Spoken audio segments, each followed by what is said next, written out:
La clase, sí, pasada, el encuentro pasado habíamos hablado del tema de arte y ecología, ¿no? Y hoy sería la segunda parte. A mí me gustó muchísimo porque los títulos un poco los pensaron Cecilia y Elena, ¿no? Y me gustaron muchísimo cómo los eligieron, específicamente en relación a la obra que se está exhibiendo allí en la sala de la Fundación Santander de Nicola Costantino. Entonces, me parecía como una muy buena elección, sobre todo, y el que más me gustó a mí es este, se llama Artistas por la Transformación. Es una palabra muy particular, transformar, ¿no? Que es pasar de una forma a otra, básicamente. Y que pareciera como muy simple, pero me acuerdo de un viejo encuentro que tuvimos ya hace 2 años, si no estoy mal, con la Fundación también en estos cursos que damos, donde hablábamos de lo plástico. No sé si sabían que hay muchos nombres para hablar de las artes visuales. Y las artes visuales hoy en día, ¿no? Han tenido muchos nombres. Tuvieron un nombre que fue Bellas Artes, muy, muy en el pasado. Ahí todavía gente lo usa. De hecho, el museo se llama Museo de Bellas Artes. En inglés se dice de Fine Arts, ¿no? De las artes finas, por así decirlo, es artes como preciadas, y que fueron una serie de artes o de prácticas artísticas que durante el Renacimiento, específicamente en Florencia, se les permitía a los autores de estas prácticas no pagar impuestos constantes, ¿no? O tenía que ver con una cuestión con la plata, más que nada, porque se entendía que eran prácticas que no eran y que no producían todo el tiempo, como, no sé, la carpintería o otro tipo de prácticas más artesanales, sino que generaban que estaban acompañadas de un proceso de pensamiento y de creatividad que tomaba a veces más tiempo. Entonces, esa exención de impuestos, por así decirlo, ese mecenazgo, era permitido y dado a estos artistas. Después de Bellas Artes vino artes plásticas en la modernidad, sobre todo a principios del siglo pasado, perdón, y se hablaba precisamente de lo plástico como eso, como transformación. No sé si lo saben, la palabra plástico, el material que usamos para todo, tiene y se eligió, y es una palabra griega, que significa lo maleable, lo que se transforma, lo que cambia. Plástico, ¿no? Es poder cambiar y poder modificar la forma a partir del esfuerzo. Entonces, cuando hablamos de artes plásticas, son artes que de una u otra manera se refieren a una acción sobre la materia que la transforma, que la modifica, ¿no? Que la escultura, la pintura, el dibujo y muchas otras prácticas en la modernidad, con las vanguardias modernas del siglo pasado. Luego, hoy en día, sobre todo desde el surgimiento del video, la fotografía y el arte digital, hablamos de artes visuales, porque no siempre implica el arte una materia prima. A veces es algo digital, a veces es conceptual, simplemente un texto, ¿no? Es una idea y no hay una transformación física matérica, sino que hay más una cuestión abstracta, ¿no? Una cuestión un poquito más mental o incluso digital, que no hay ninguna materia real, digamos, ningún plástico en la vida real. Entonces me parecía muy lindo cuando hablaban de artistas por la transformación, por esta noción de transformar algo. Porque creo que si entendemos esta idea de transformación en un sentido un poco más amplio y no solamente el material, ¿no? Que es lo que normalmente pensamos que el arte hace algo material, sino que pensamos que tal vez un artista pueda transformar un ecosistema. Me parece que es necesario hablar de lo que nos convoca, que es la obra de nuestra querida Nicola Costantino allí en la Fundación. Estuve tratando de armar un discurso, ¿no? Y contarles un poco el proyecto, pero Cecilia me mandó, yo no lo había visto, el video producido por la Fundación. Es un video excelente y me parece que una de las cosas más geniales que uno puede pasarle es escuchar a Nicola hablar de su obra de manera directa, porque es una artista profundamente clara, ¿no? Tiene como muy clara la manera y muy radical la manera en la que piensa su trabajo y la manera en la que lo describe. Es un artista como muy, muy importante en la historia del arte argentino, así que me parecía que lo mejor era verla y oírla a ella. Así que es un video cortito, muy interesante y quería que lo viéramos como introducción a la clase de hoy y como conexión con la clase de la vez pasada. ¿Está bien? Ahora necesito que me digas, Ceci, si tiene audio. Bueno, si lo oye. Por ahora no. pero no me acuerdo cuándo empieza el audio. ¿Ver? Ya empezó. Ah, no, entonces está sin audio.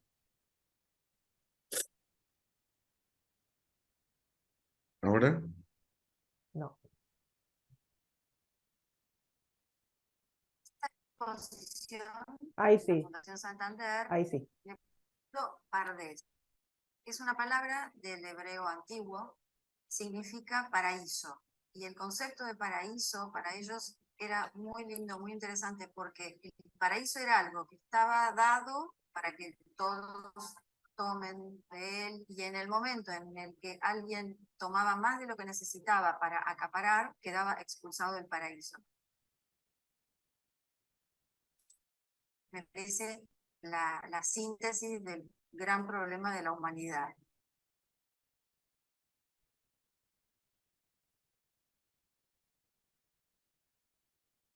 Los artistas tenemos que, de la manera en que nosotros interpretamos, hablar, comprometernos y generar conciencia sobre este problema planetario, ¿no? De cuidar.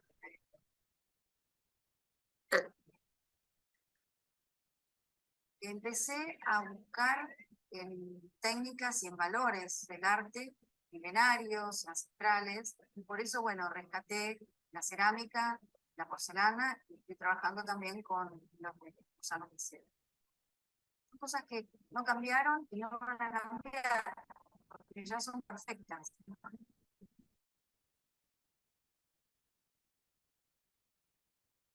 Esta técnica que yo había imaginado resultó que existía, y es una técnica japonesa, y se llama Nerikon. Es una especie de camino como que no tiene límites, porque yo tengo un enorme control cuando voy construyendo el bloque, y siempre que lo abro me da la sensación de sorpresa de cómo pude hacer eso. Como que hay otras cosas que actúan a través mío.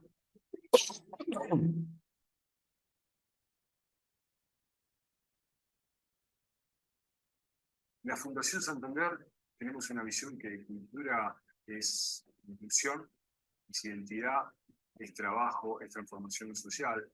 En ese sentido, hemos invitado a la artista Nicola Constantino, que nos va a ofrecer una instalación inspirada en la naturaleza.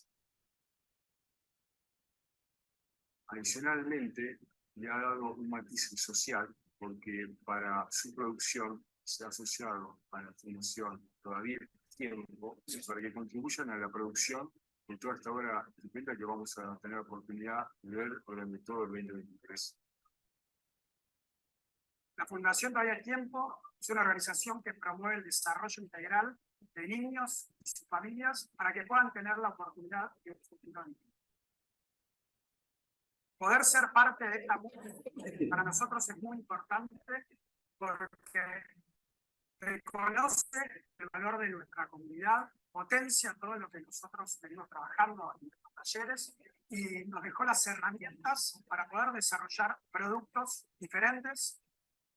Recibir toda esta capacitación nos va a permitir crecer como taller y proyectar un futuro con muchísimas oportunidades para nuestra comunidad.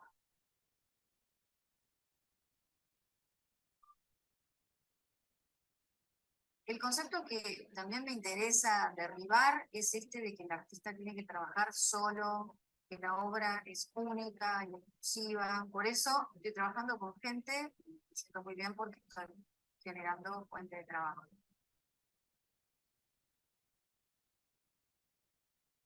Va a ser una exposición que va a crecer, es un jardín pero vivo también. Por ejemplo, vamos a modificar los colores de las flores, vamos a ir tomando cada vez más áreas, o sea que cada vez que la gente venga durante el año va a ir viendo cosas nuevas. Esta vuelta que estoy dando yo con mi obra es alejarme un poco del arte conceptual y generar otro tipo de sensaciones. Esto, que se llama Pardes, es un jardín del tiempo suspendido. Muy bien. Me parecía que teniendo la posibilidad de ir al artista y a un artista como Nicola, era como muy genial.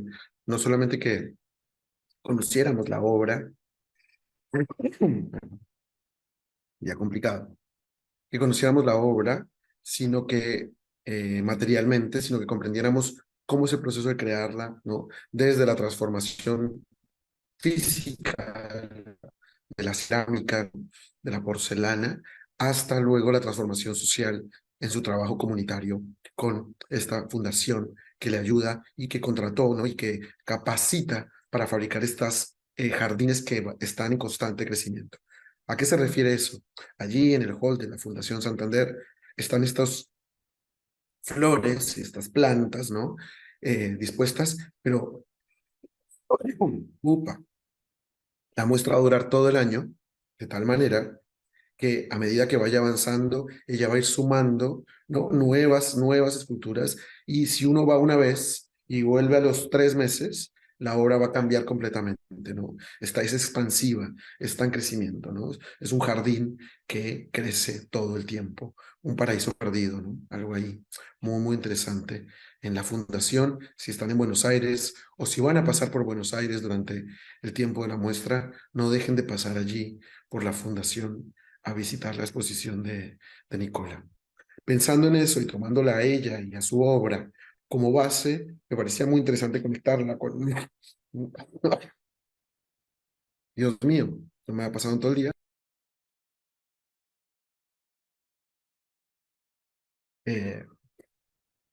Es una alergia, no es gripe ni nada. Estoy teniendo unos ataques de alergia muy fuertes. No es al gato, ya se comprobó. En fin, afortunadamente.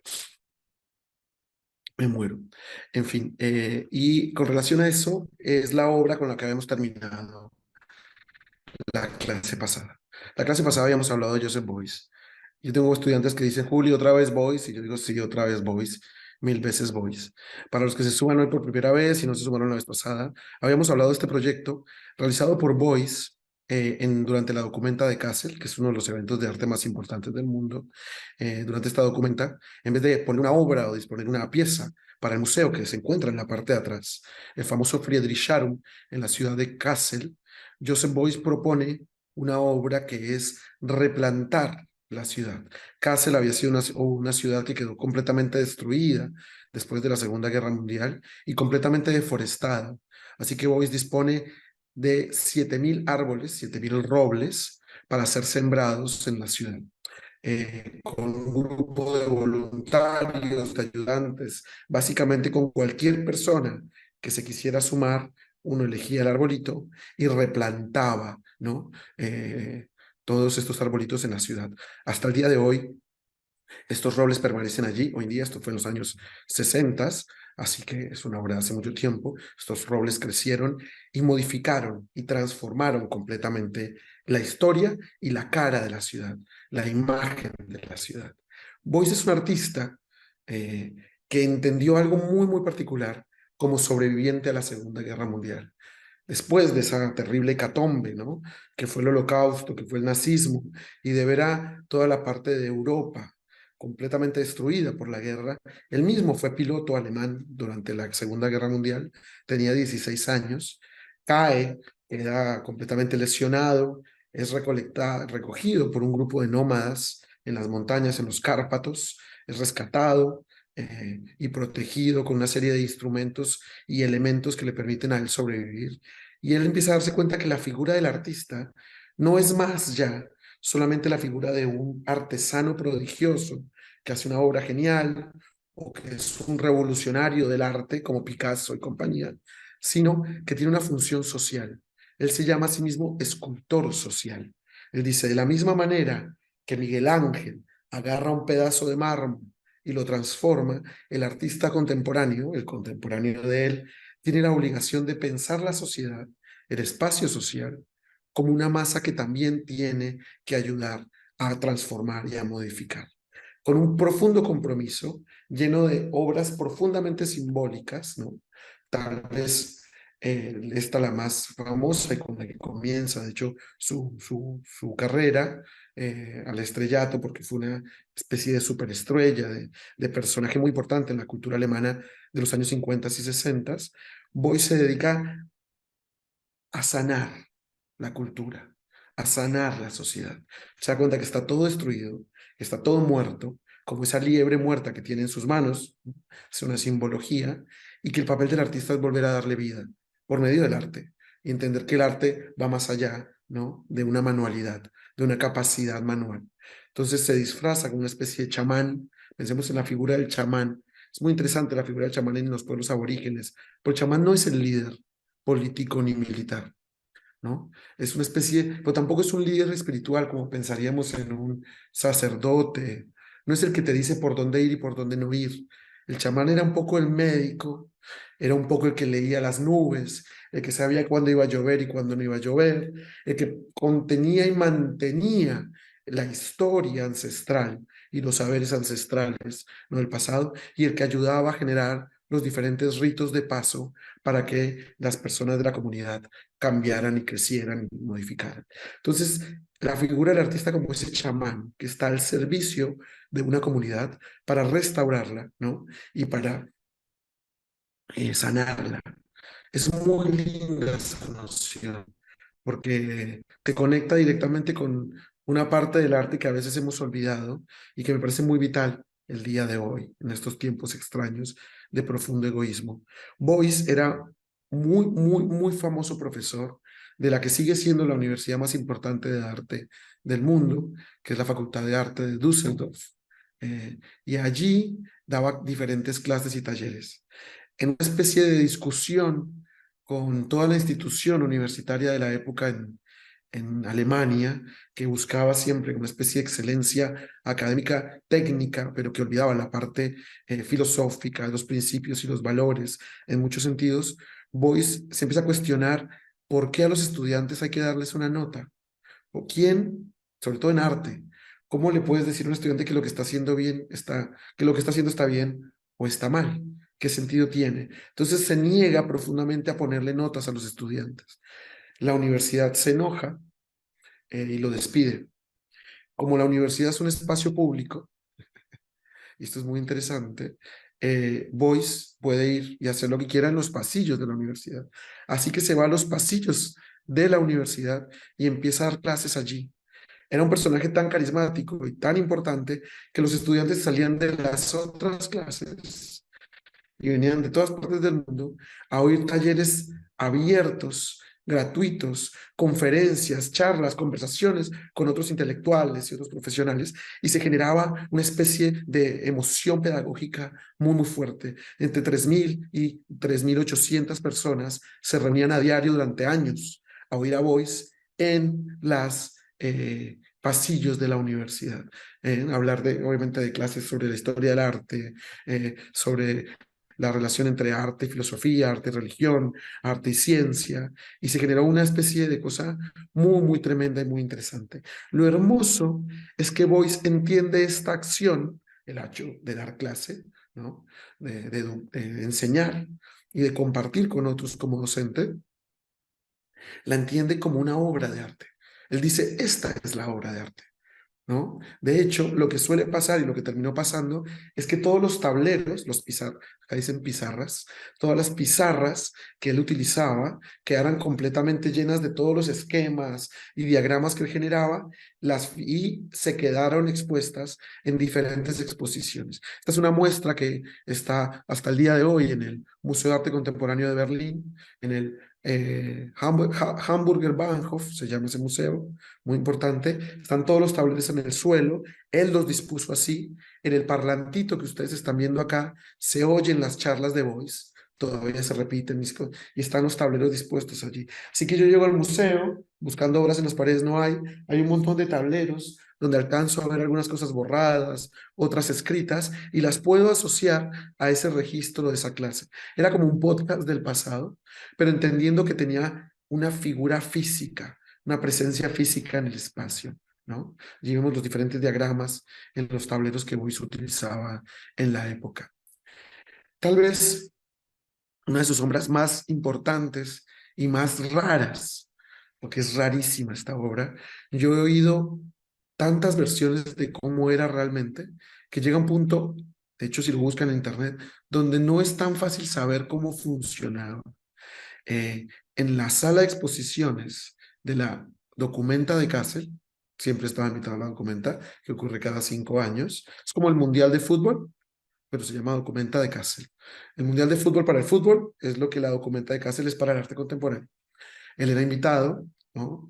Por los curadores, y lo que hizo fue, en un espacio cerrado, en la parte de abajo, cerca al cuarto de máquinas del museo, disponer una serie de bombas. ¿Ven? Ahí hay una bomba. Son como bombas para mover, hidráulicas, para mover líquidos, ¿no? Son las mismas que se deben utilizar hoy en día, no en esa época sobre todo, para subir el agua en los edificios, bueno, las bombas. Y llena el tanque con miel. Es muy linda toda la simbología. Y esas mangueras que vemos hoy en día, está desarmada la bomba y está colocada como una especie de exhibición museográfica, pero toda esta estructura atravesaba el espacio de toda la exposición.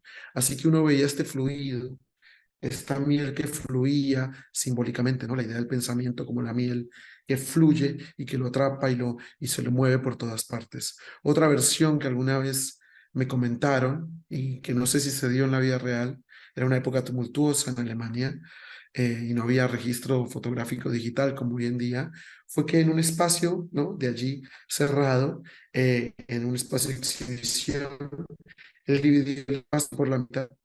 A un lado colocó estas bombas, ¿no?, con toda esta miel y generada por, ¿cómo se llama?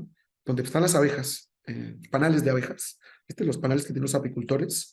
Llevó un grupo de abejas y de apicultores a este lugar, que salían y en el patio iban por flores y volvían y se polinizaban, ¿no? Estaban allí.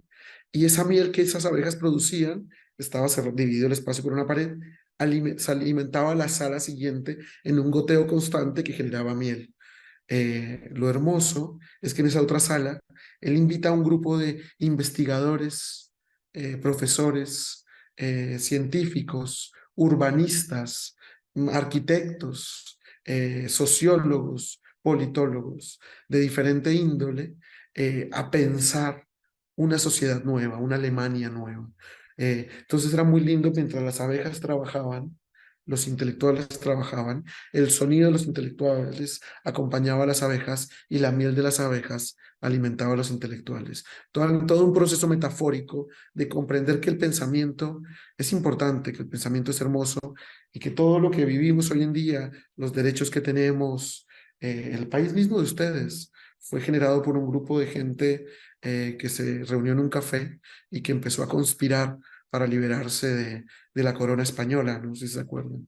Siempre cuando grupos de intelectuales y de gente que quiere, de revolucionarios, se encuentra, se genera la revolución, se genera la posibilidad de pensar un mundo nuevo, un mundo mejor. Ojalá, siempre. Allí lo vemos él alimentando entonces esta bomba con las diferentes mangueras, ¿no? El papel del artista como el facilitador de este proceso, no como el creador o el autor, sino como un facilitador. Y aquí vemos entonces a todos los intelectuales pensando, miren ahí, en el año 1984, What is to be done para el año 84, qué es lo que hay que hacer, ¿no? ¿Qué es lo que tiene que hacerse? Lo vemos a Boy sentado, charlando con diferentes estudiantes y profesionales de la época. Y todas estas conversaciones terminaron generando algo que conocemos como la FIU. La FIU, que todavía existe hasta el día de hoy, se llama, y sus siglas traducen al español, la Free International University, la Universidad Internacional Libre. Es un proyecto que arma Voice a partir de eso. Yo tuve la posibilidad de ir a una especie de sesión que se hizo en memoria de Voice en el año 2009 a Berlín. Era una serie de charlas que duraban 12 horas. Habían cursos y talleres teóricos y prácticos, donde todas las personas podían inscribir su saber. Una clase, tú veías una clase sobre feminismo, otra sobre política, otra sobre arte, pero también tenías clases de carpintería, de cocina, de cerámica, ¿no? Y acompañaban todo este proceso y uno podía llegar a la hora que quisiera y se podía ir a la hora que quisiera. Ingresaba a eso y salía de eso. Conocías gente, te encontrabas con otras personas que iban y hasta las 3 de la mañana a tomar una clase a las 3 de la mañana sobre conducción nocturna, por ejemplo, por un ex empleado conductor de bus que enseñaba cuáles eran las mejores rutas y cuáles eran sus tácticas y hablaba precisamente de su experiencia para conducir autobuses. Hay algo muy hermoso en esa noción de Boyce, que siempre repetía una frase muy hermosa que decía: hay que hacer productivos los secretos, ¿no? Es muy linda esa noción. Es como si todos nosotros tuviéramos un secreto, pero no lo decimos, o lo quedamos, ¿no? Nuestro saber, nuestro pensamiento no nos parece tan importante, no nos damos cuenta ni siquiera que lo tenemos, pero si nos paramos un segundito, y no es la noción de decirlo para creerme el capo o la capa, sino para compartirlo con otros, eso a otras personas, ¿no? Entregar eso a otros y que ellos también me compartan los suyos y de esa manera ser productivos los secretos, ¿no?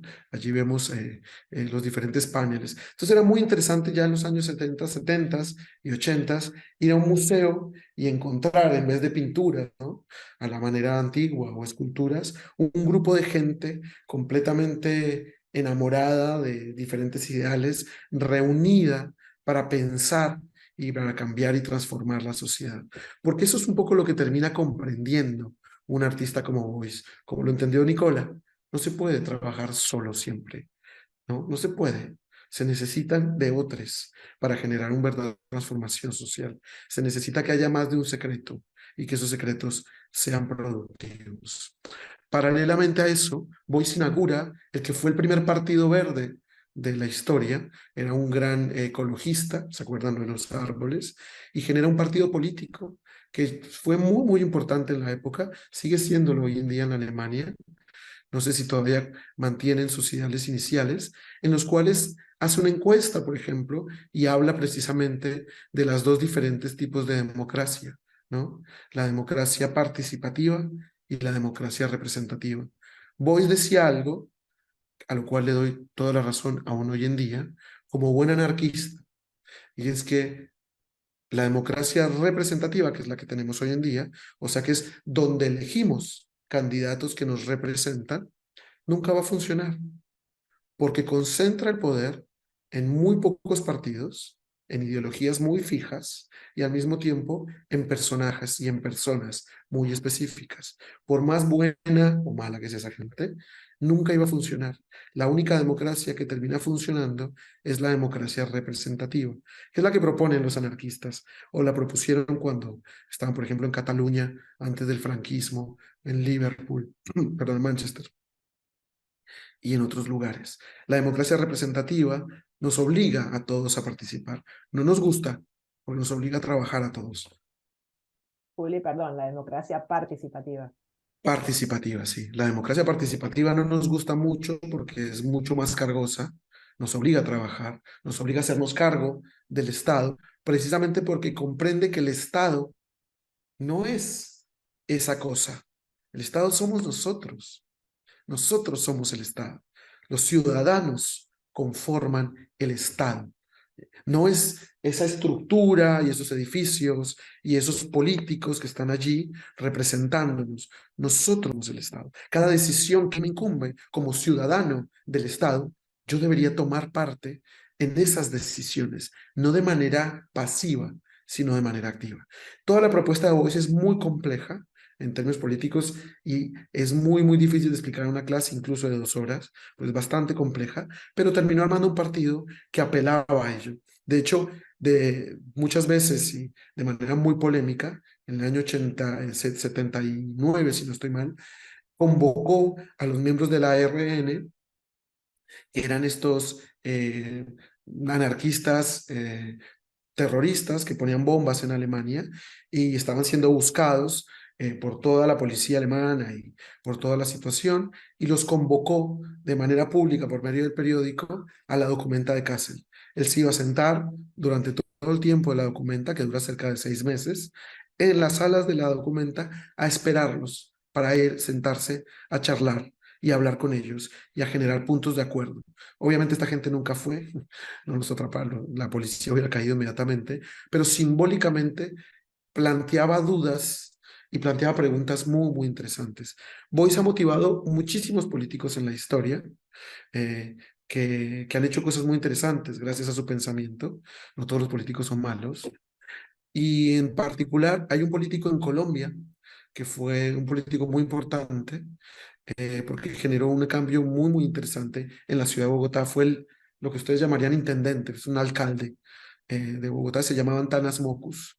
Y Antanas Mocus propuso una serie de ideas para una ciudad terriblemente caótica como Bogotá, a partir de las nociones de Boyce.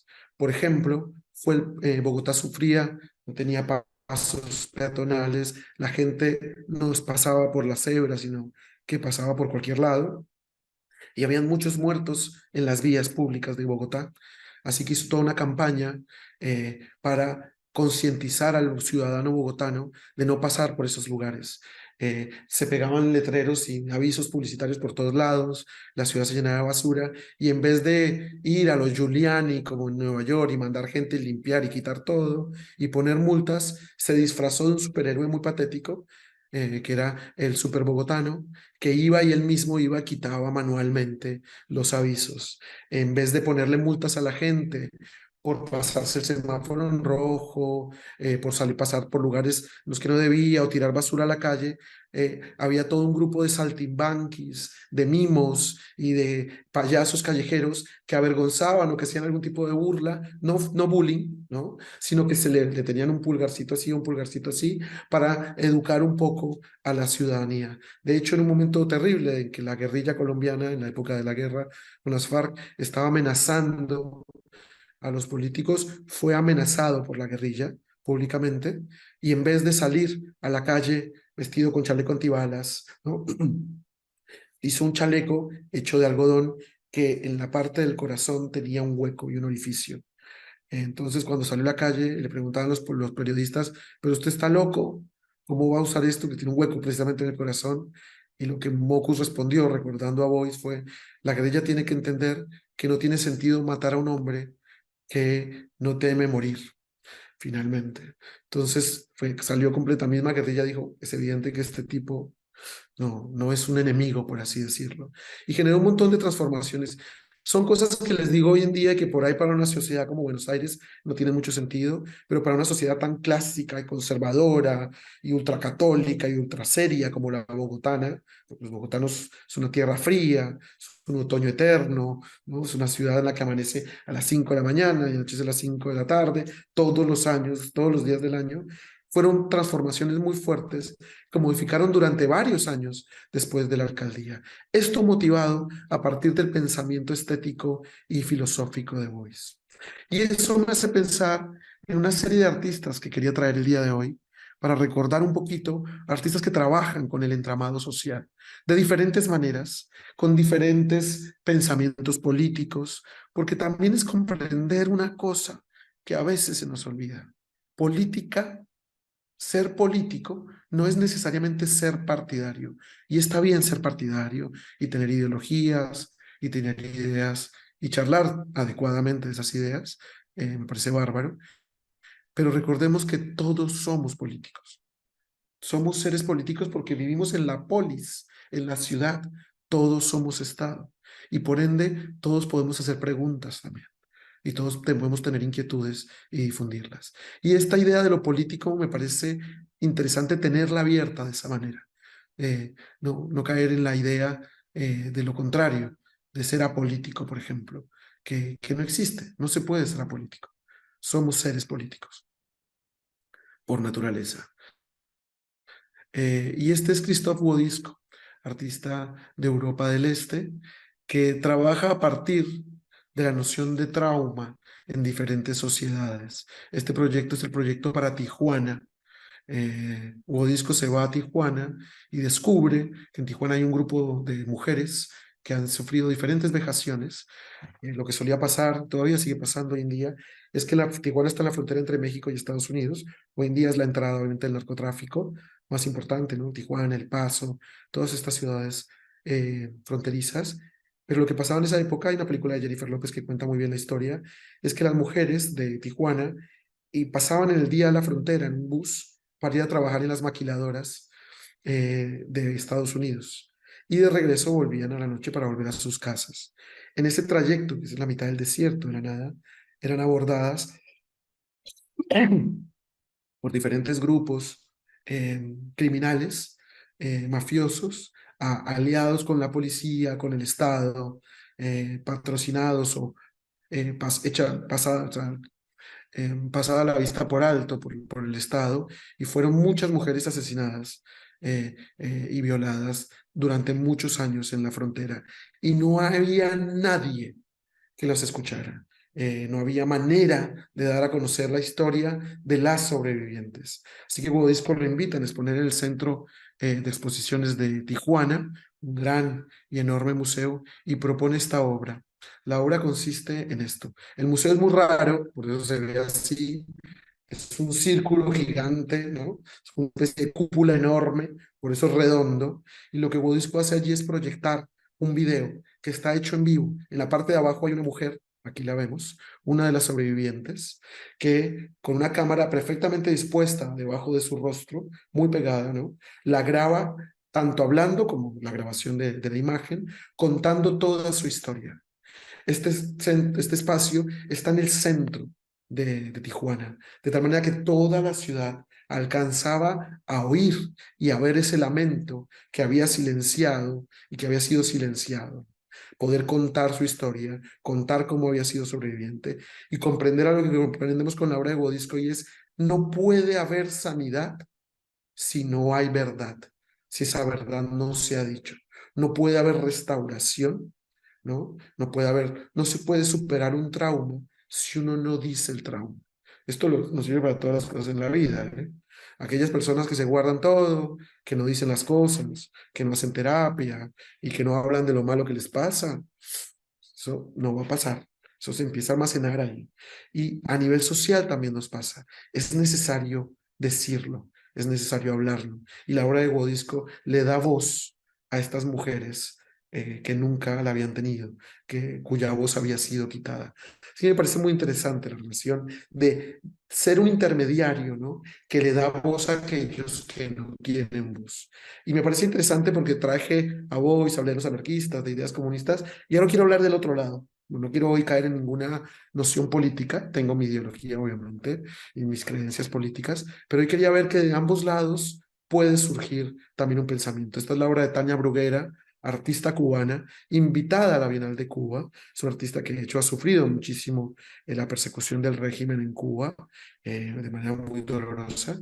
Y ella propone una obra basada en una especie de mito, ¿no? De una vez en la que Fidel estaba hablando y baja un pequeño pajarito, ¿no? En el momento, casi como una especie de bendición del cielo, la misma manera en la que, si uno piensa en la Biblia, ¿no? La paloma de la paz, el Espíritu Santo baja sobre Jesús cuando se es bautizado, y queda esa noción de que uno solo puede hablar gracias a esa especie de bendición. La obra es muy sencilla. En la Bienal de La Habana es un podio con dos parlantes y unos micrófonos.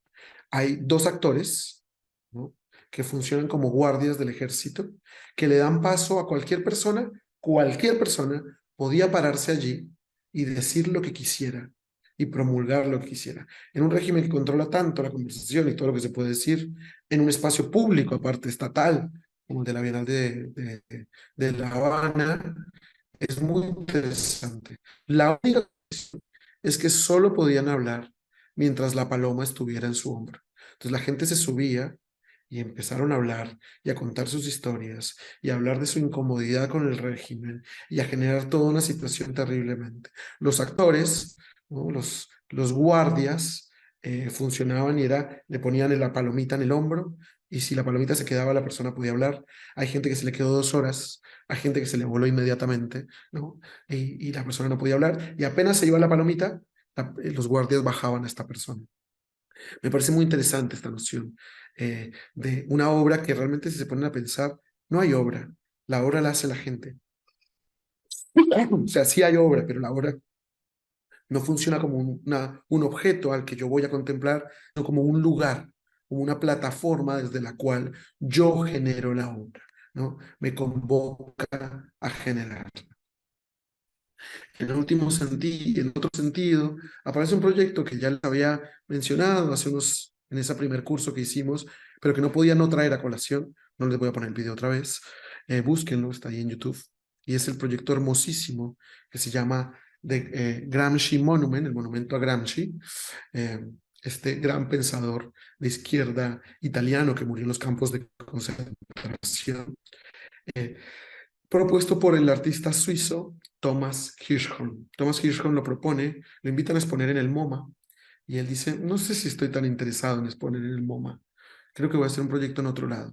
Y se va a las afueras de Nueva York, a uno de estos barrios que son los projects, que son barrios de edificios enormes de ayuda social, estos edificios de origen social, donde viven personas, obviamente, en situaciones bastante precarias, donde hay muchísima delincuencia, donde hay muchísima drogadicción, donde hay muchísimo crimen, y donde normalmente viven los inmigrantes y sobre todo las personas de color, ¿no? Las personas afroamericanas. Y él propone en el centro de este espacio un monumento, pero no se va y hace el monumento ahí y se va. No, él cree que el monumento no es una cosa que debe durar para siempre, sino que debe ser como la vida, que tiene un tiempo de duración, y aparte que es habitable.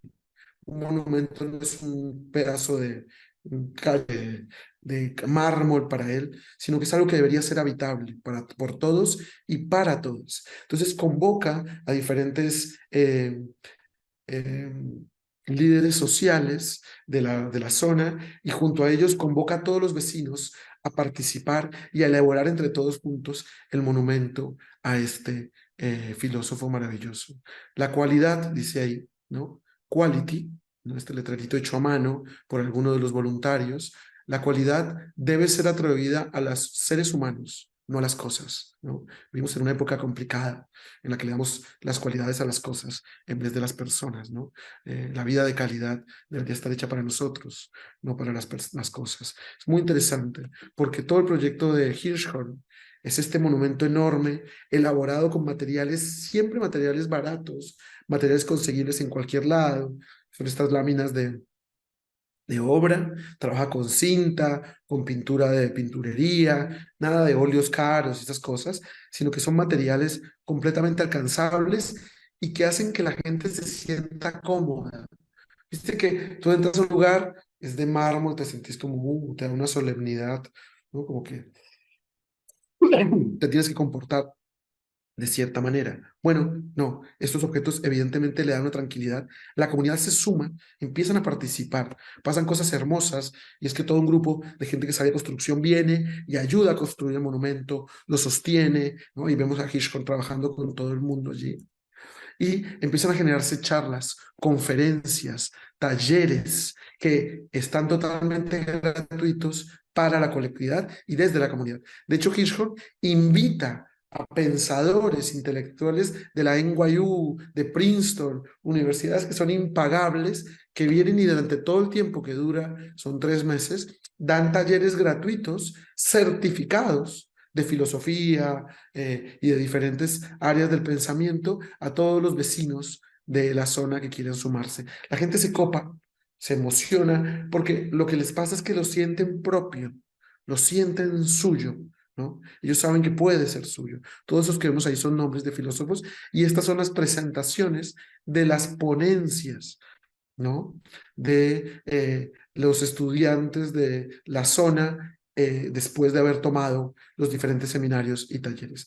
También hay un lugar para los chicos, hay talleres de arte para los chicos, hay talleres de computación, hay talleres de filosofía para niños, y los niños del lugar se la pasan allí, lo toman, hay conciertos, presentaciones hechos por la misma comunidad, hay una radio comunitaria, colectiva, y se empieza a generar algo que termina modificando. Muchos de esos chicos adquieren becas luego para entrar a estas universidades gracias a las conexiones con estos profesores de las universidades prestigiosas y se generan movilizaciones que no se hubieran pasado de ninguna manera.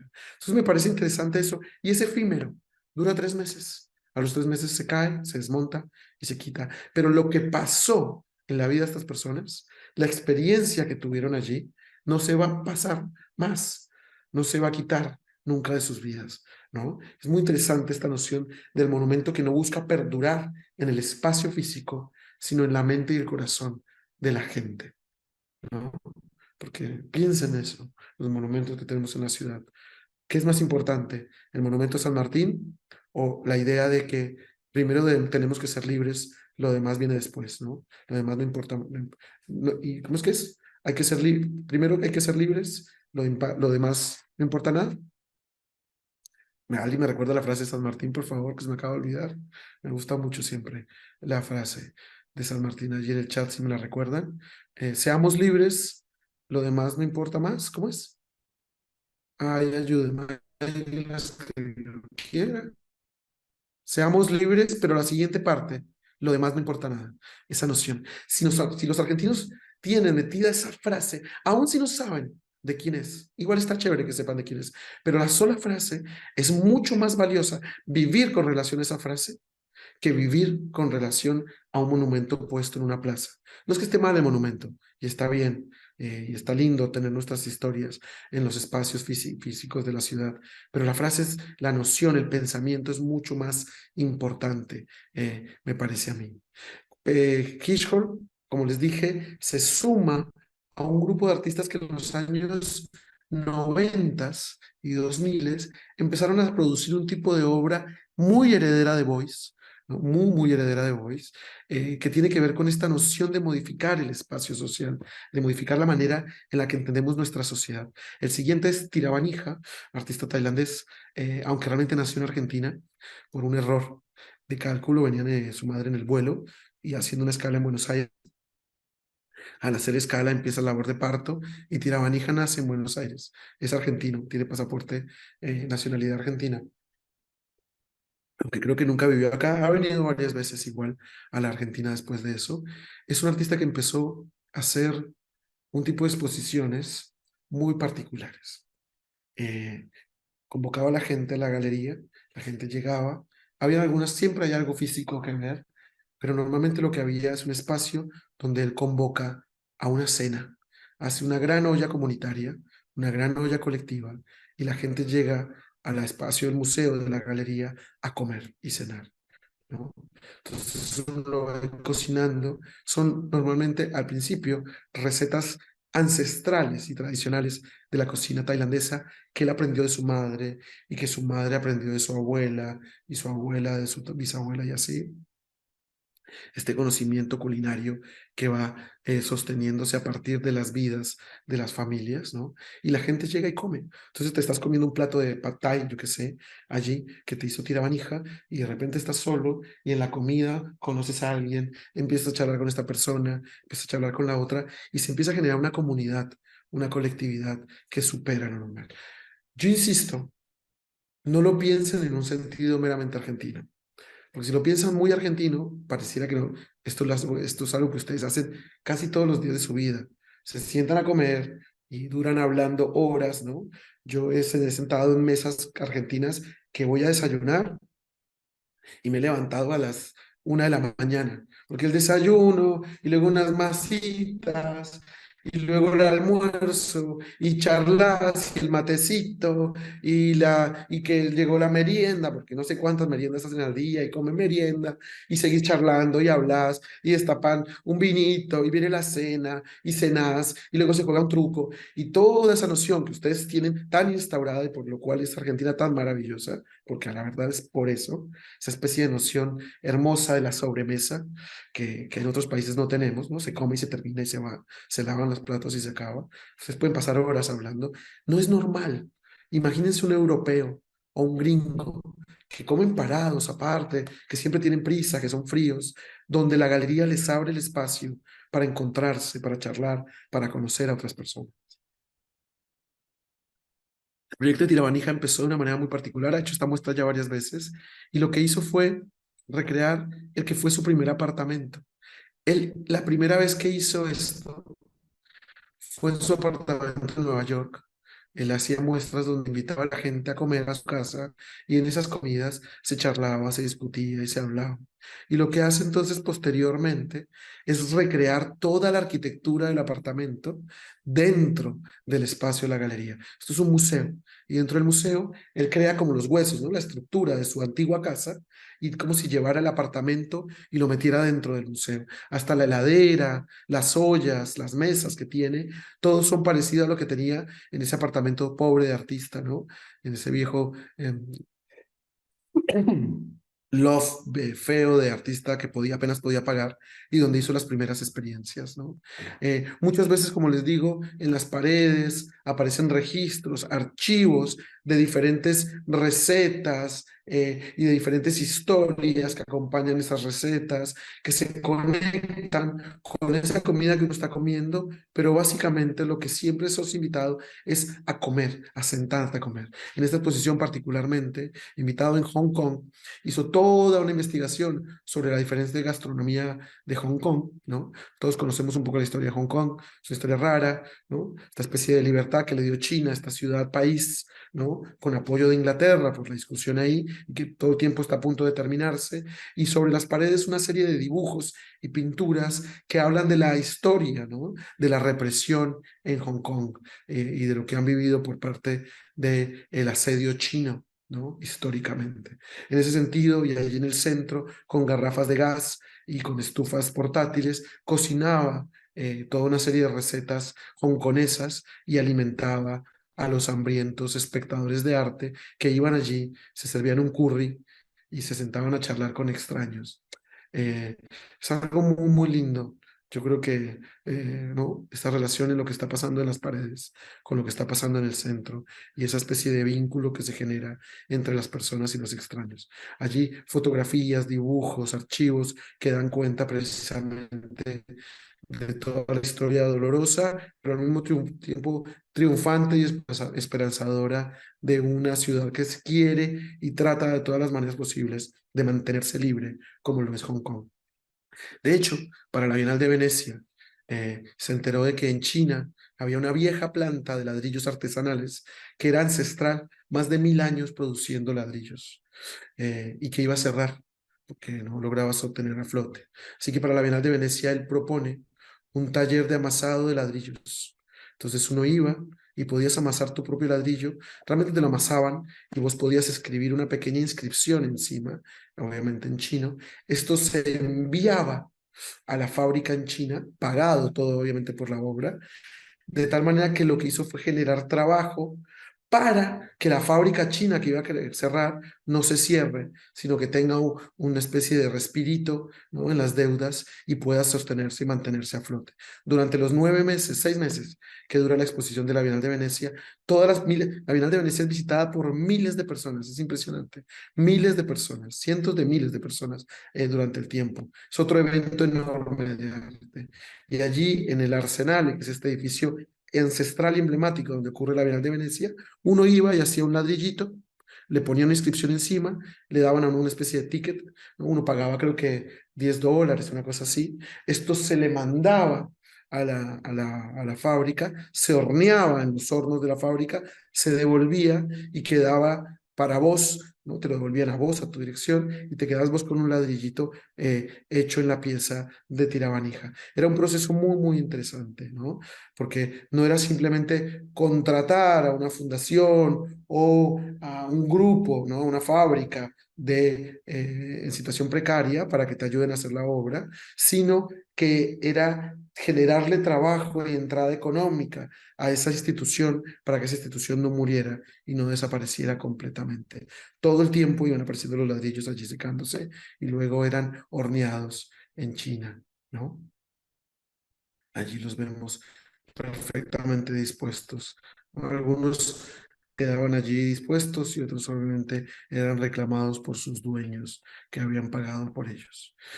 Finalmente, hablando de tirabanija y como una gran y enorme gesto, esta enorme escena que arma en el Gran Palais para una serie de muestras gigantescas que organizó un curador que se llama Hans Ulrich Obrich, que es el curador de arte más importante del mundo. Para los que no saben, para los que no saben qué es un curador, bueno, no sé si alguna vez van a saber exactamente para qué sirve un curador, pero hay muchos, hay muchos curadores. Mentiras, Hans Ulrich Hörbris es el curador más famoso e importante del mundo y hace y lo que hace un curador es el organizador, la gestión, el pensamiento teórico, es básicamente alguien que ayuda a conectar la obra, los museos, ¿no? Las exposiciones, los artistas, con el espacio en el que están las instituciones, los espectadores y demás. Es una especie de figura muy interesante, es como una especie de teórico de las relaciones públicas, por así decirlo, ¿no? Que todo el tiempo está generando esos vínculos, porque tiene un pensamiento teórico muy interesante, es el que decide. ¿Nunca se ha preguntado cómo se hace para pensar una muestra?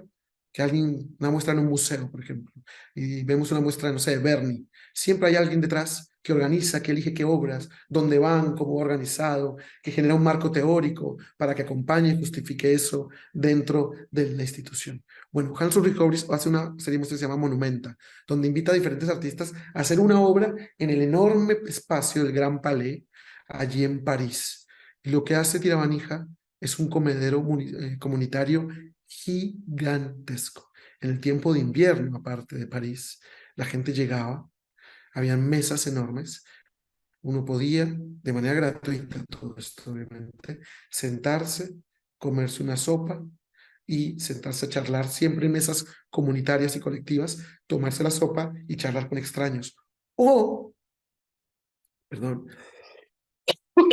participar como cocinero, como voluntario, como la persona que sirve la sopa, porque uno podía participar siempre de las dos maneras.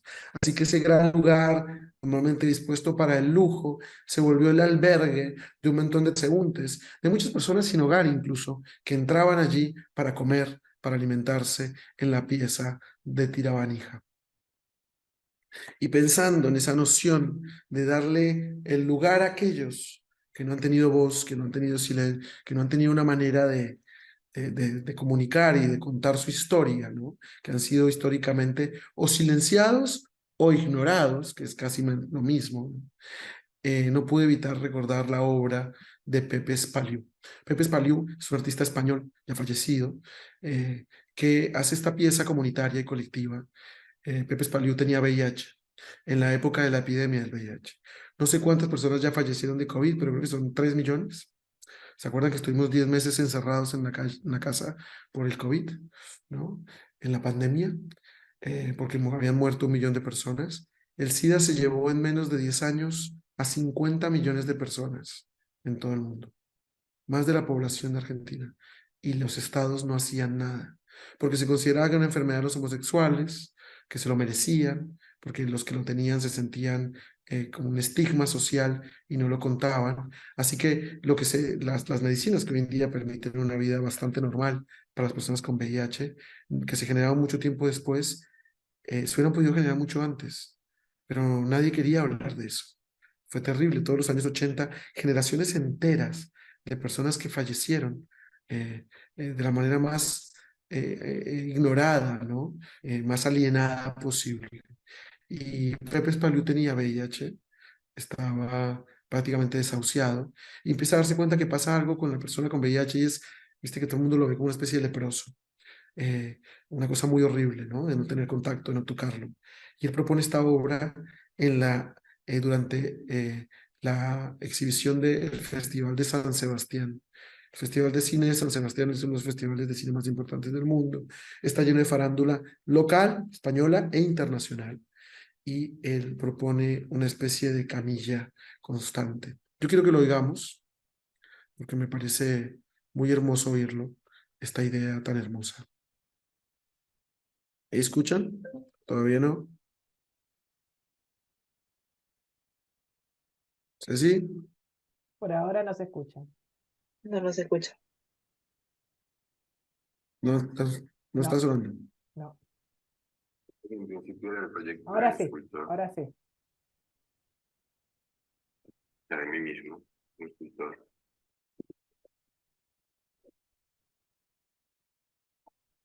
Y intentaba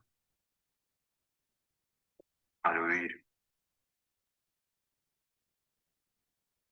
a la acción que consiste Se escucha en muy asistir entrecortado. Sí. a enfermos terminales con SIDA El hecho de que esté en gerundio es importante porque define una acción en el presente. Es una de las cosas que más me importa. Que el actuar sea un actuar ahora, aquí y ahora. Plantea un poco la cuestión de la ausencia. Este presente. Quiero romper el silencio y decir el SIDA. Porque quizás es la ignorancia de la enfermedad la que da lugar a episodios tan tristes como los que habitualmente vemos en la prensa. Este activo de ignorancia en lo que intentamos contribuir a romper mediante acciones como esta. Y es muy hermoso, ¿no? Porque Pepe lo que hace, ¿no? Es ponerse como un enfermo, una persona que necesita ayuda, y propone, al principio siempre hay algunas personas que ya lo saben de antemano para originar la acción, pero le propone a todas las personas la alfombra roja, la vieron en el piso, y durante el tiempo la alfombra roja de San Sebastián, en un momento de mucha presencia de los medios. No es que él haya contratado a sus camarógrafos, los camarógrafos estaban allí para documentar precisamente la alfombra roja del San Sebastián, y empieza a volverse esa noción donde los voluntarios, la gente del público, la gente de la calle, los ciudadanos, entienden cómo funciona y pues se ofrecían para cargarlo y llevarlo de un lado a otro. Esa noción de ayuda, de acompañar, de tocar el cuerpo de otro, en esa noción de cuidado, ¿no? De cuidar de los enfermos, de cuidar de las personas con VIH, de cuidar de aquellos que todo el tiempo estamos tratando de relegar. Es muy linda esa especie de cadena humana, ¿no? Porque finalmente también es como comprender que esa gente solo puede, que todos un poco solo podemos subsistir gracias a la figura de otros. Es una acción comunitaria que fue muy importante en su momento en España para hablar precisamente de algo de lo que no se podía hablar. Parece hermosísima esta acción. Pepe muere, de hecho, por complicaciones por el VIH, tiempo poco después de hacer esta pieza, y ya se estaba bastante enfermo. No nos gusta reconocer esa vulnerabilidad y él no tiene ningún problema en reconocerla para hacer esta pieza tremendamente simbólica y hermosa. Y pensando en piezas tremendamente simbólicas y hermosas, y viniéndonos un poco más cerca, se parece una de las que para mí es una de las artistas más geniales que ha producido o que se ha producido ella misma en Argentina, no sé cómo decirlo, que es Ana Gallardo. Ana Gallardo es una genia, es una genia con un corazón enorme y con una mente muy, muy genial, que empezó a hacer una obra muy, muy linda. Aquí la vemos, en la que encontró cierta tradición de los pueblos originarios, en la que se hacen pequeñas ofrendas con barro, semillas y barro, para los dioses. Son ofrendas en las cuales o le comunicas tu mayor miedo o le dices a los dioses lo que quieres hacer, solo que no lo decís verbalmente o no lo pones por escrito, ¿no? Sino que lo entregas como los exvotos en el catolicismo, ¿no? Que entregas y haces una forma con arcilla. Entonces, por ejemplo, alguien hizo esta formita, ¿no? Que haya siempre comida y bebida en mi casa, ¿no? Por ahí probablemente estará tener una familia feliz, ¿no? Encontrar una pareja con la cual dormir cucharita. Es una cosa bastante difícil a veces de encontrar, ¿no? La intimidad, el amor, por así decirlo. Y ella, con un grupo de voluntarios, ella propone como obra, no una pieza, no es que presente esto, sino que propone este ejercicio, ¿no? Este ejercicio donde la gente realiza estas acciones hechas con el barro, ¿no? Las hace también allí. Ella se va a trabajar con miembros de estas comunidades que le enseñan precisamente y con la cual se fabrica por primera vez estas acciones, y todas estas esculturas son llevadas luego a la Bienal de Venecia, en el sótano, que también me parece muy interesante el lugar que eligió. Es una parte baja, muy, muy baja allí en Venecia. Ella pone en medio de todo este terreno enorme esta barrial, por así decirlo, estas esculturas o hechas previamente con estas comunidades. Y lo hermoso de estas esculturas es como tienen semillas, florecen. Entonces el pasto dura 6 meses la muestra, empieza a florecer, empieza a brotar, ¿no? Hay algo profundamente metafórico en eso, de cómo la vida se hace paso, ¿no? De cómo de una promesa o de una petición, de un ruego, puede crecer una planta. Hay algo muy lindo en eso. Y en ese sentido, y ya para ir terminando, pero antes aparece lo que ella llama, perdón, se me fue, la hice al revés, la escuela para envejecer. Ana trabaja durante mucho tiempo en diferentes lugares, fueron muchos años, con diferentes colectividades y comunidades muy particulares, que son los ancianatos, los lugares para personas mayores. A partir de como diferentes reflexiones personales, se empieza a dar cuenta de lo que ella señala todo el tiempo en muchas de sus conferencias, y es la especie de inutilidad que es la mujer para la sociedad, y sobre todo la mujer mayor, ¿no? Pues la mujer, mientras es joven, ¿no? Y fértil en cierto sentido, pareciera que es importante, así sea como un objeto, pero una vez que la mujer se hace mayor y ya no puede tener hijos, ¿no? Se vuelve como un ser completamente despreciado y pasado por alto. Y ella se va y trabaja con ellas y hace toda una serie de registros de todos los saberes y conocimientos de muchas mujeres. Hay alguno que otro hombre, pero la mayoría son mujeres que enseñan a cantar, que enseñan a cocinar, que enseñan a bordar. Hay algunos que enseñan a pintar. Ancianatos en Cuba, en México, en Argentina, en España, donde ella se va a convivir con estas personas en estos espacios y genera toda una escuela de, para envejecer. Son historias muy hermosas. La manera en la que se presentan los museos suele ser video, fotografía, algunos textos que acompañan las acciones y los saberes compartidos por estas personas.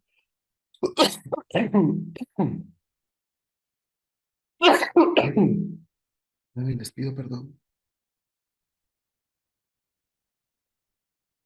Y la verdad, el año pasado hizo una de las que para mí han sido las mejores muestras que he visto en los 14 años que llevo en Buenos Aires, en el Parque de la Memoria, se llamó Escuela para Envejecer, en la que cuenta toda la historia, estaban todos los videos y todas las grabaciones y textos que acompañaban todo ese proceso enorme y maravilloso de registrar y proteger y salvaguardar el conocimiento y las historias de estas personas que están completamente alienadas y desplazadas por la sociedad, como personas inútiles, ¿no? Como personas que ya no pueden dar nada, supuestamente, y que al contrario están llenas de una experiencia de vida, de un conocimiento y un montón de amor también, porque eso es aún más fuerte para compartir con otros, ¿no?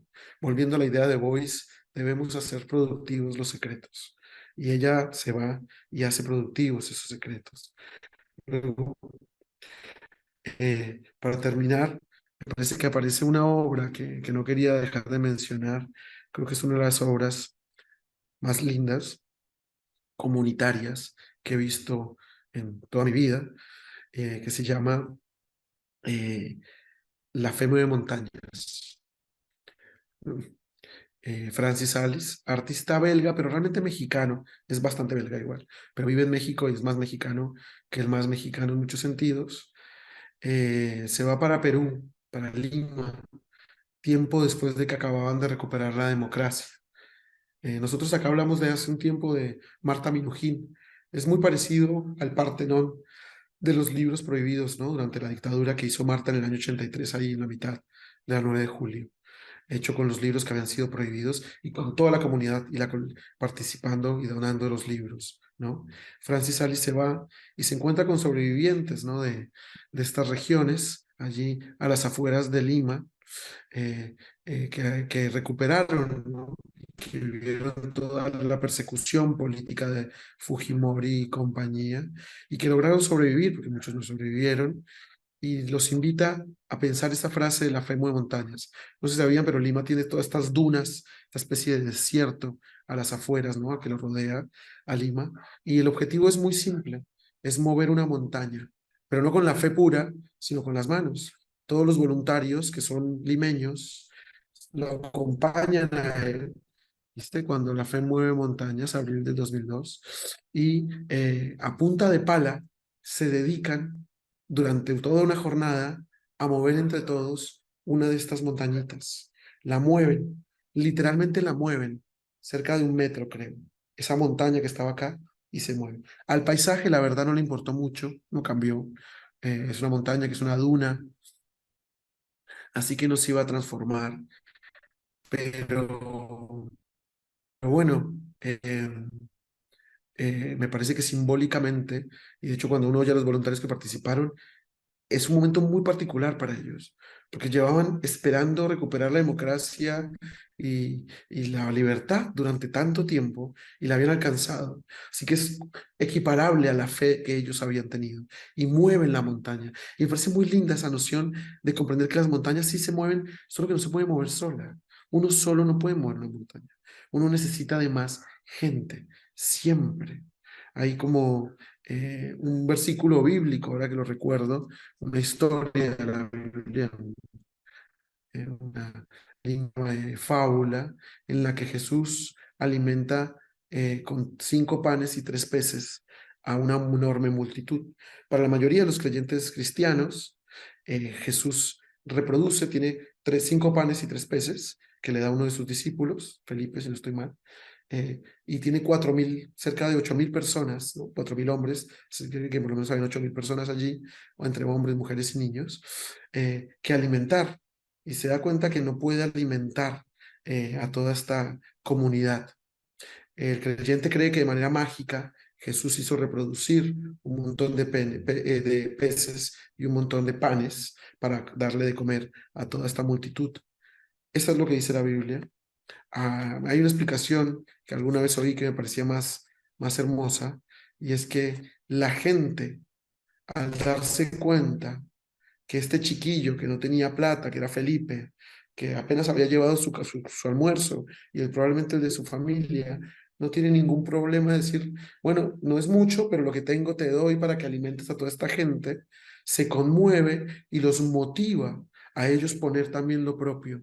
Y entre todos alimentan a todos. Así que el que tenía mucho comparte con el que tenía poco y se genera una alimentación.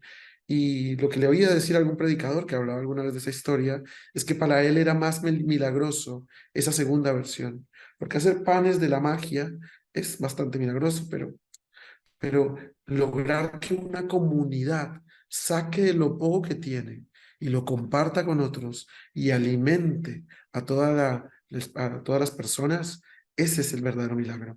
Y creo que tiene que ver algo con esto que estamos viendo. Son acciones que no importan en cuanto a su accionar físico, sino a su accionar simbólico. ¿Qué representa haber movido esa montaña? Un grupo de voluntarios que somatizan, ¿no? Simbólicamente, recuperar su libertad y su democracia, su propia fe, a partir de mover esa montaña. ¿Y qué nos queda a nosotros como espectadores? De entender que sí, sí pueden haber cambios sociales, sí, Argentina sí puede estar mejor, pero no se puede una sola persona. No esa gente que elegimos en octubre, no sé cuándo es que son las votaciones, no va a poder sola. Se necesita mucha gente para que se pueda mover esa montaña, así sea un poquito, así sea un poquito. Así que más allá como de la cuestión política, me parecía interesante traer a noción este hermoso proyecto de Francis Salis allí en las afueras de Lima. No sé si hay alguna pregunta, duda, inquietud, comentario, angustia, incomodidad. Acá últimamente, bueno, ahí Dalia, en función del proyecto de Ana Gallardo, recomendó un podcast que se llama Wiser Than Me, en donde entrevistan a mujeres mayores para compartir la experiencia. Y que la primera entrevistada es Jane Fonda. Así que bueno, para que lo busquen. Muy bien. Aye, ¿vos tenés ahí preguntas que hayan quedado? También comentó Claudia Torres que Uriburu también hizo lo del replantar árboles acá en Buenos Aires, y también Bueno, mencionaron lo de La Ciudad del Silencio, que es una peli que habla también de lo que mencionabas de Tijuana y eso.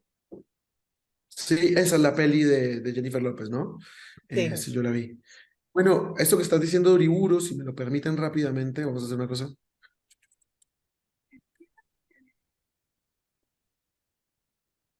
Vamos a Voice, siempre hay que volver a Voice.